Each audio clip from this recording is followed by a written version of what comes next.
Hey Point Loma, welcome to Real Students, where we discuss student films and highlight how they were brought to life. I'm your host, Michelle Torres. Here we have Will Alvarado, who directed the film Therefore I Am, and he is here to discuss how it came to be. So Will, what was the premise for your film? So the film was about friendship, as well as trying to figure out if you exist or not, and what is real and what is not. So we're basically following these two characters around while they're being pursued by these two men in suits. That sounds interesting. So I heard that a couple days before production there were a few complications. What happened? Yeah, so me and our DP, Juan Iniguez, we went up to LA to pick up equipment, but it turns out that the person who was in charge of filing our paperwork through the school ended up being hospitalized. So we weren't able to have our claim filed correctly. So we ended up losing a whole day of shooting and lose about $1,200. But in the end, we were able to negotiate with the people we rented the equipment and Nanobots at the DMV. So we were able to film a day before Nanobots and get the film done.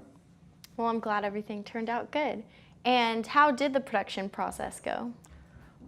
First, we started off with the script, which was written by Cassandra Sonora, and she was actually our producer for the film as well.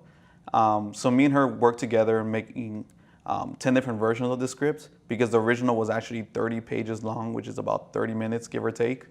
And so me and her worked on it, as well as creating the look for the film.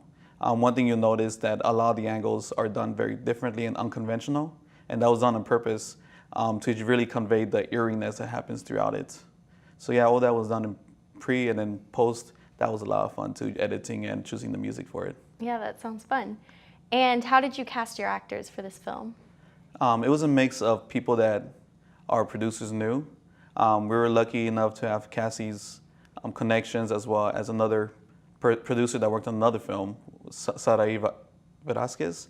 And we were able to find all these different actors. We were able to post online, and we even had some people mail in auditions through videos, and we were able to sit through them, find which ones were actually available, and as we're able to give the best performance. And we got lucky. Yeah, that's really cool. And so when I saw your film, I noticed it kind of had a dark theme. How did you go about showing that? We were thankful to have amazing actors to kind of convey that as well.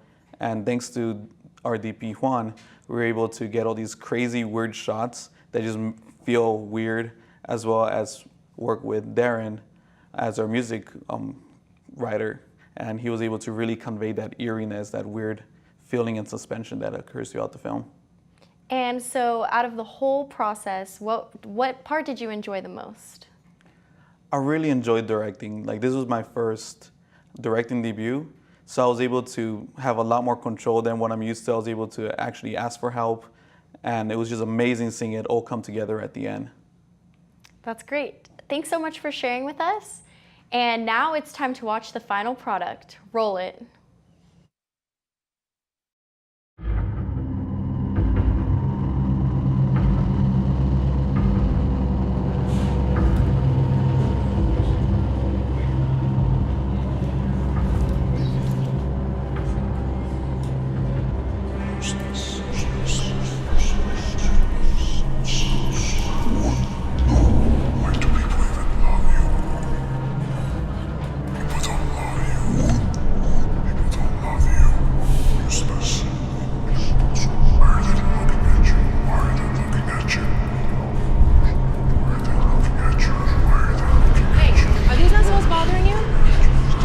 Okay?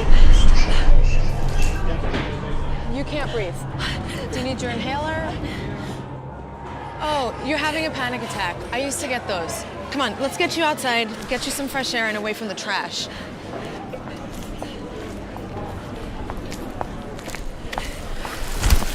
Oh, hey, can you help me out? I'm gonna need you to breathe slowly with me, okay? Here, look, breathe in and out. Breathe in and out. Better? Much. I'm so embarrassed. You have to help me out. Don't even worry about it. I see some poor soul in trouble and I spring into action. I'm Malia, by the way. Love the name. I'm Hattie.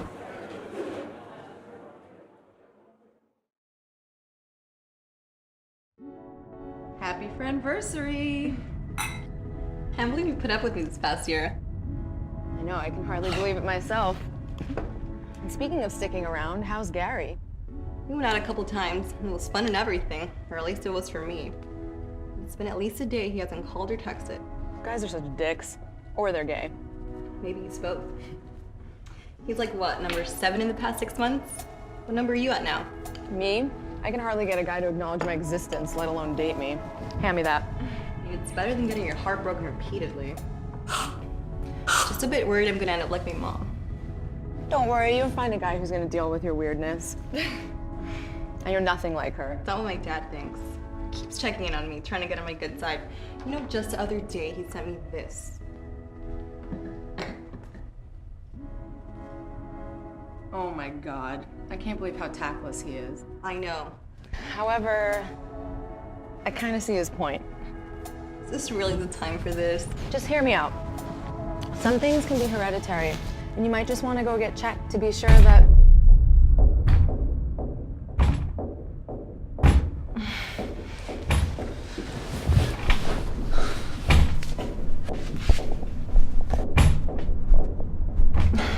Remember those 2 guys that were at the coffee shop when we met? They're outside again? Should I call the cops? No, I've tried calling, they never believe me. By the time they get here, they're gone and there's no proof of abuse. How long has this been happening now? Ever since I moved out. I'm pretty sure my dad's been telling them to send information about me. That doesn't make sense. Why would your dad do that? I mean, you might be right about them following you, but it's a bit of a stretch to say that your dad sent them. You have no idea how controlling my dad can be. You're right, I don't, but you sound a bit paranoid. Like, no offense, you should probably follow through with your dad's offer. I'm just saying that Addie, I'm fine. Don't worry about me. this isn't normal. Amalia, I do think you should go. Look, therapy isn't even that big of a deal. Plus, it allows you to vent, and your dad's gonna be the one paying for it. And it can also make sure that you don't end up like your mom. Fine, whatever. I'll go. Can we please just come back to eating ice cream?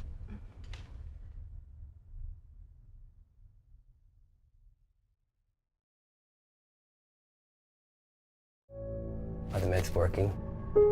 You should start to feel the effects of the closed room. Any day now. Yeah, kinda. Haven't seen the men in suits today, so that's good. I just hate how they make me feel. Are the side effects getting worse? I just can't feel happy anymore. And I wonder if I can ever feel normal again. You can. It just takes time. I know schizophrenia won't go away.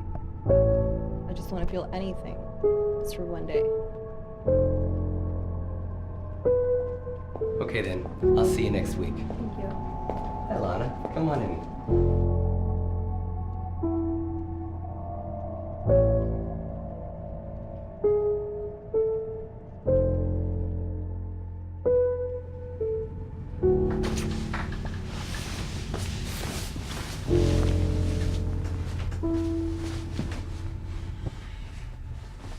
That's my little minx.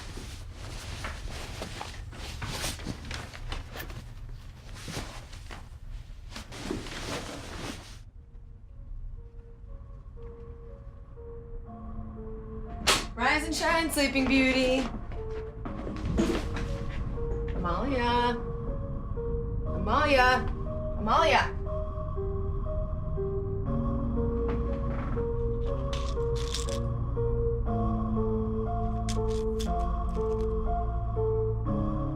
Amalia? Amalia!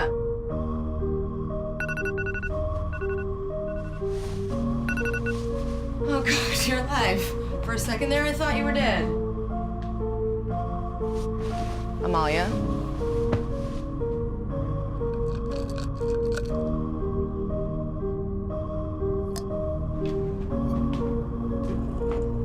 Amalia?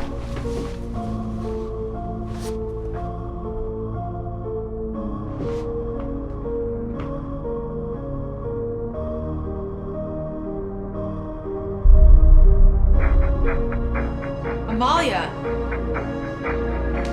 Amalia, where's my door? Amalia, where is my door?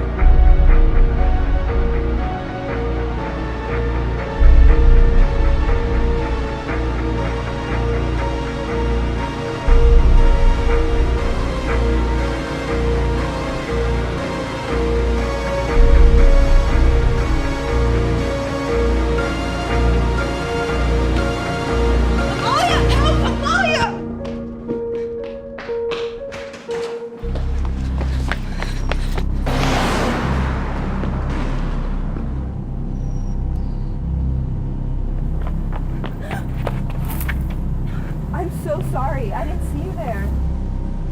Wait, you can see me? Oh, thank God. Of course you're another hallucination, aren't you? God damn it, I just got rid of those two guys. One of who? The guys in suits. You can see them? I'm not scared of you. You're not real. Just leave me alone.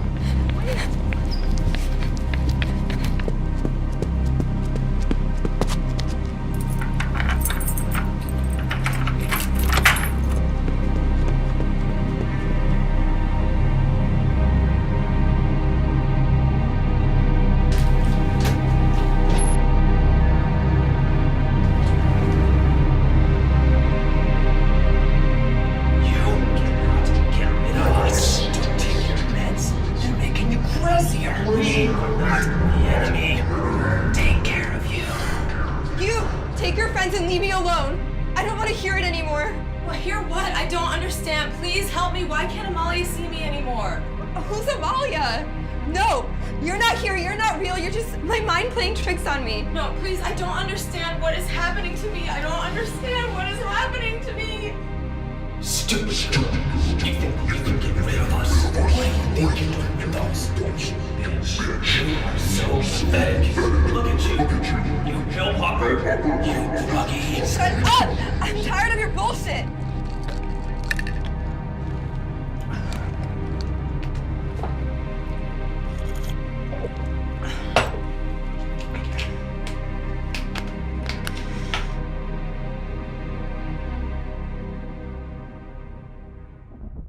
And I feel it running through my veins.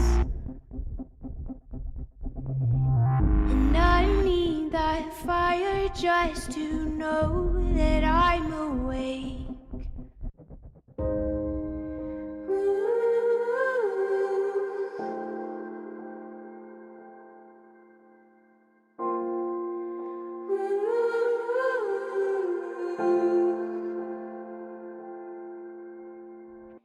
And I need that fire just to know that I'm awake. Well, that's all we have for you tonight. Thanks for watching this episode of Real Students.